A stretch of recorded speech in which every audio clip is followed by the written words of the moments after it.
ഇന്ന് നമുക്ക് പാവക്ക തോരൻ ഉണ്ടാക്കിയാലോ. അതിന് ഞാൻ 2 പാവക്ക എടുത്തിട്ടുണ്ട്. ഇത് നമുക്ക് ചെറിയ കഷ്ണങ്ങളാക്കി മുറിച്ചെടുക്കാം. പാവക്ക ചെറിയ പീസായിട്ട് കട്ട് ചെയ്തെടുത്തിട്ടുണ്ട്. ഒരു പാത്രം അടുപ്പിൽ വെച്ച് നമുക്ക് 2 ടീസ്പൂൺ വെളിച്ചെണ്ണ ഒഴിച്ച് കൊടുക്കാം.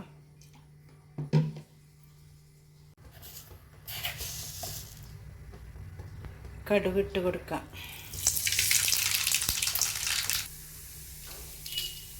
ഉണക്കമുളക് ഇട്ട് കൊടുക്കുക. കറിവേപ്പില.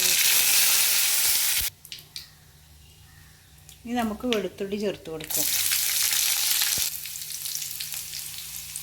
സവാള ചേർത്ത് കൊടുക്കാം.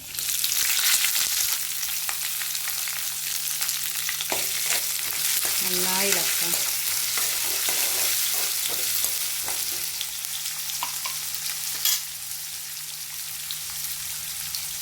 പച്ചമുളക് 3 പച്ചമുളക് മുറിച്ചതാണ്.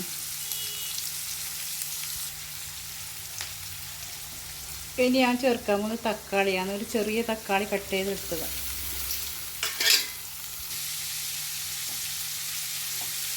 നമുക്ക് 1/4 ടീസ്പൂൺ മഞ്ഞൾപ്പൊടി ചേർത്ത് കൊടുക്കാം. ഇനി നമുക്ക് പാവക്ക ചേർത്ത് കൊടുക്കാം.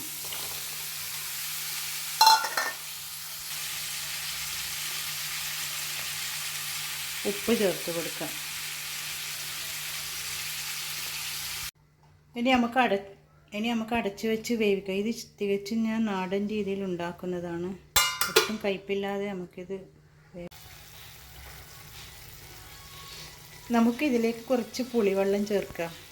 ഇത് തികച്ചും ഓപ്ഷനിലാണ്, നിർബന്ധമൊന്നുമില്ല, ഞാൻ ചേർക്കുന്നത് മാത്രം. നന്നായി ഇളക്കി കൊടുക്കുക. ഇടയ്ക്കിടയ്ക്ക് ഇളക്കി കൊടുക്കണം.